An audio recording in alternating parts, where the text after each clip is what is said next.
नमस्कार। आकाशवाणी जयपुर अजमेर से प्रस्तुत हैं प्रादेशिक समाचार।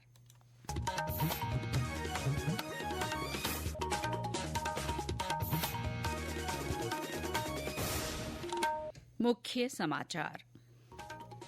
उपराष्ट्रपति जगदीप धनखड़ ने देश के विकास के लिए राष्ट्रवाद, संगठन और राष्ट्र प्रथम दृष्टिकोण को जरूरी बताया।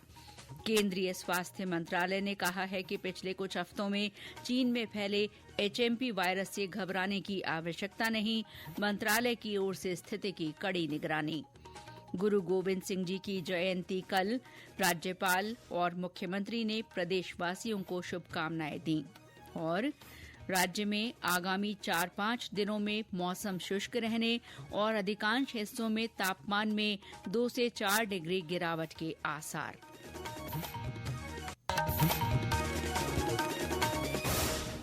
समाचारों के साथ मैं शीला चावला। और अब समाचार विस्तार से। उपराष्ट्रपति जगदीप धनखड़ ने कहा है कि कोई भी देश तब तक आगे नहीं बढ़ सकता जब तक कि उसके नागरिक राष्ट्रवाद के प्रति पूरी तरह समर्पित न हों।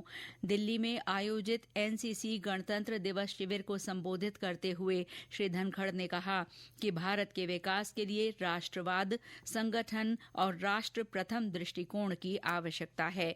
उपराष्ट्रपति ने कहा कि देश का बदलाव 5 बुनियादी सिद्धांतों, सामाजिक सौहार्द, जमीनी स्तर पर देशभक्ति के मूल्यों की सीख देने, पर्यावरण संबंधी जागरूकता, आत्मनिर्भरता और नागरिक कर्तव्यों पर निर्भर है। श्री धनखड़ ने लोगों और युवाओं से आग्रह किया कि वे भारत को अनुशासन और शिष्टाचार वाले गौरवशाली देश में बदलने के लिए इन 5 सिद्धांतों का पालन करें।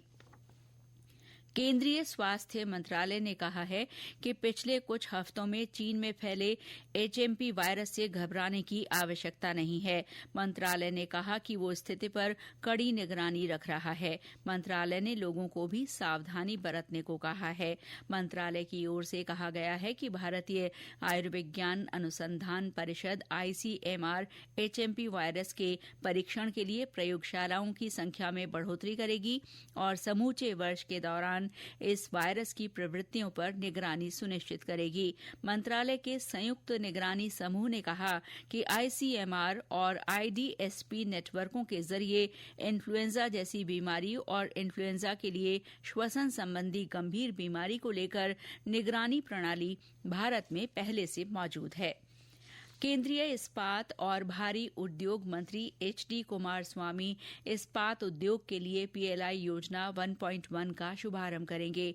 इस पीएलआई योजना से 27,106 करोड़ रुपए के निवेश, 14,760 लोगों को प्रत्यक्ष रोजगार और करीब 8 मिलियन टन स्पेशलिटी स्टील के अनुमानित उत्पादन को चिन्हित किया गया है। नवंबर 2024 तक कंपनियों ने पहले ही 18,300 करोड़ रुपए का निवेश कर दिया है और 8,660 से अधिक रोजगार अवसर सृजित किए गए हैं। जयपुर के भाखरोटा गैस टैंकर अग्निकांड के हताहतों को आर्थिक सहायता हस्तांतरित करने का काम शुरू हो गया है।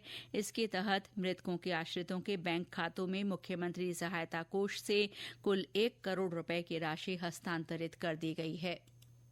प्रत्येक मृतक के आश्रित को 5-5 लाख रुपए दिए गए हैं। वहीं 24 घायलों को 1-1 लाख रुपए की राशि दी गई है।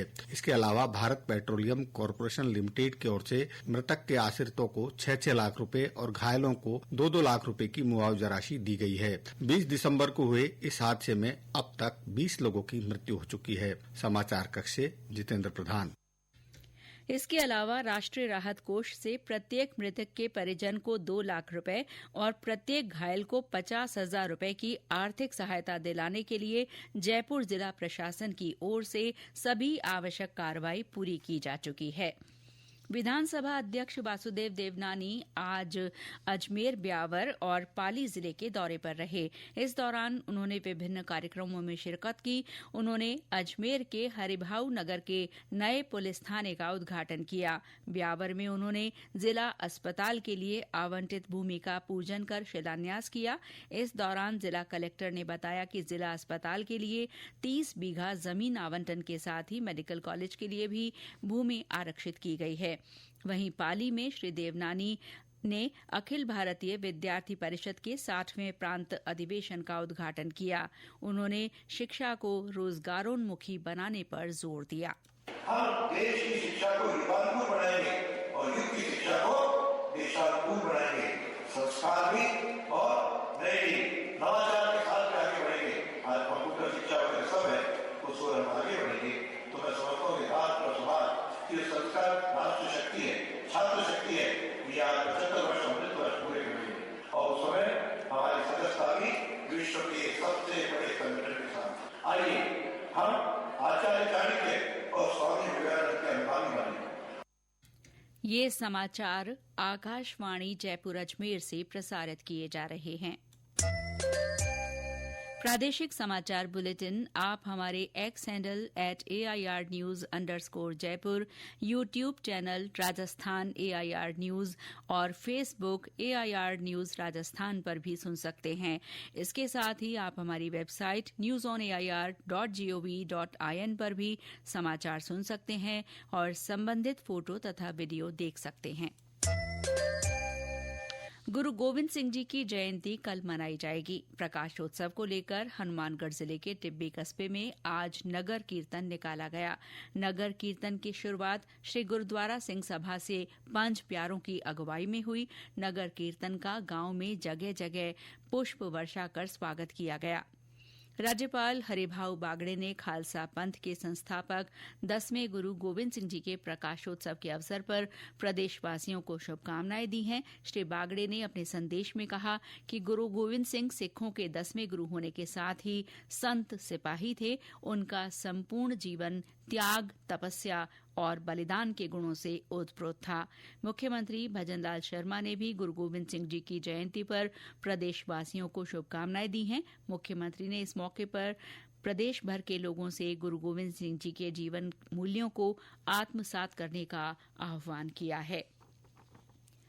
राष्ट्रीय कृषि और ग्रामीण विकास बैंक नाबार्ड के अध्यक्ष शाजी केवी ने कहा है कि नई दिल्ली में चल रहे ग्रामीण भारत महोत्सव के माध्यम से ग्रामीण भारत की उद्यमिता की भावना और सांस्कृतिक धरोहर का प्रदर्शन किया जा रहा है। श्री शाजी ने कहा कि इस महोत्सव का उद्देश्य ग्रामीण भारत के उत्पादों को शहरी उपभोक्ताओं के समक्ष लाना है। उन्होंने बताया कि इस महोत्सव में जीआई टैग वाले उत्पादों, जैविक उत्पादों और महिला उद्यमियों तथा जनजातीय लोगों के उत्पादों को प्रदर्शित किया जा रहा है। उन्होंने बताया कि वित्तीय सेवाएं विभाग और नाबार्ड की ओर से संयुक्त रूप से आयोजित इस महोत्सव में चर्चा और कार्यशालाओं के माध्यम से ग्रामीण बुनियादी ढांचे को मजबूत करने, आत्मनिर्भर अर्थव्यवस्था के निर्माण और ग्रामीण समुदायों में नवाचार को बढ़ावा देने पर ध्यान केंद्रित किया गया है। जम्मू कश्मीर के बांदीपुरा में कल हुए सड़क हादसे में मरने वाले सेना के 4 जवानों में से 2 राजस्थान के हैं। इनमें से एक जवान नीतीश यादव बहरोड के रेवाली गांव के थे। वहीं हवलदार हरिराम रेवाड़ नागौर जिले के राजोद गांव के थे। रेवाड़ की पार्थिव देह चंडीगढ़ से उनके पैतृक गांव राजोद लाई जा रही है, जहां उन्हें अंतिम विदाई दी जाएगी। और अब मौसम। प्रदेश के ज्यादातर स्थानों पर तापमान में बढ़ोतरी होने से लोगों को सर्दी से राहत मिली है। राज्य में सबसे कम 6.4 डिग्री सेल्सियस न्यूनतम तापमान माउंट आबू में रिकॉर्ड किया गया। टोंक के बनस्थली में 6.9, अलवर में 7.2, सिरोही में 7.9, डबोक में 9.1, जैसलमेर में 8.3, करौली में 10.6 और राजधानी जयपुर में न्यूनतम तापमान 11 डिग्री सेल्सियस रिकॉर्ड किया गया। इस बीच प्रदेश में कई स्थानों पर कोहरे से जनजीवन पर असर पड़ा है। दौसा में आज घना कोहरा छाया रहा। कोहरे के असर से रेल और सड़क यातायात प्रभावित हुआ है।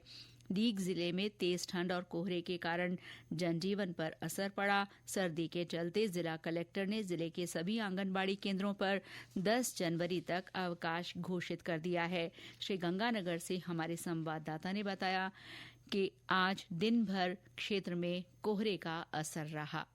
उत्तरी भारत में वेस्टर्न डिस्टर्बेंस के चलते श्रीगंगानगर जिला पूरी तरह सर्दी की चपेट में है। जिले भर में देर रात शुरू हुए घने कोहरे का असर दिन भर बना रहा। ऐसे में दैनिक कामकाज भी प्रभावित हो रहे हैं। सुबह सड़कों पर भी आवाजाही देरी से शुरू हो रही है। बेहद जल्दी कामकाज के लिए घरों से निकलने वालों को सर्दी में खासा परेशानी हो रही है। कोहरे और तेज ठंड का असर बसों और ट्रेनों पर भी पड़ा है। यात्री सुबह 10 बजे बाद ही घरों से बाहर निकलने को तरजीह दे रहे हैं। जिले भर में आंगनवाड़ियों में भी अवकाश घोषित किया गया है। जितेंद्र शर्मा, आकाशवाणी समाचार, श्रीगंगानगर। मौसम केंद्र जयपुर के अनुसार अगले 4-5 दिन मौसम शुष्क रहने और अधिकांश भागों में न्यूनतम और अधिकतम तापमान में 2 से 4 डिग्री सेल्सियस तक गिरावट की संभावना है।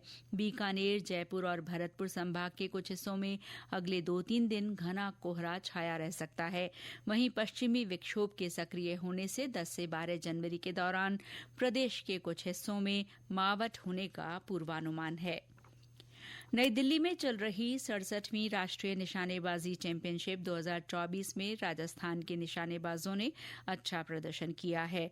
पुरुषों की 10 मीटर एयर पिस्टल स्पर्धा में राजस्थान के आकाश भारद्वाज ने कांस्य पदक जीता है। इस स्पर्धा का स्वर्ण पदक भारतीय सेना के वरुण तोमर ने और रजत पदक प्रद्युम्न सिंह ने हासिल किया। इसके अलावा पुरुषों की यूथ 10 मीटर एयर पिस्टल स्पर्धा में राजस्थान के मयंक चौधरी ने कांस्य पदक जीता। पत्र सूचना कार्यालय जयपुर की ओर से स्वच्छ भारत मेरा गर्व विषय पर हिंदी और अंग्रेजी में मीम कंपटीशन का आयोजन किया जा रहा है।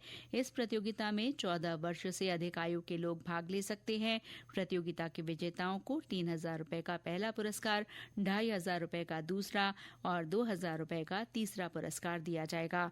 इस प्रतियोगिता में भाग लेने के इच्छुक प्रतिभागी अपने नाम, पते और मोबाइल नंबर के साथ pibjaipurcompetitions@gmail.com पर 31 जनवरी तक अपनी प्रविष्टि भेज सकते हैं।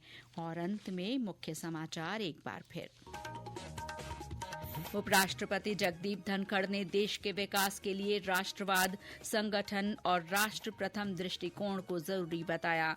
केंद्रीय स्वास्थ्य मंत्रालय ने कहा है कि पिछले कुछ हफ्तों में चीन में फैले HMP वायरस से घबराने की आवश्यकता नहीं, मंत्रालय की ओर से स्थिति की कड़ी निगरानी। गुरु गोविंद सिंह जी की जयंती कल, राज्यपाल और मुख्यमंत्री ने प्रदेशवासियों को शुभकामनाएं दी। और राज्य में आगामी 4-5 दिनों में मौसम शुष्क रहने और अधिकांश भागों में तापमान में 2 से 4 डिग्री की गिरावट के आसार। इसके साथ ही प्रादेशिक समाचार बुलेटिन समाप्त हुआ। नमस्कार।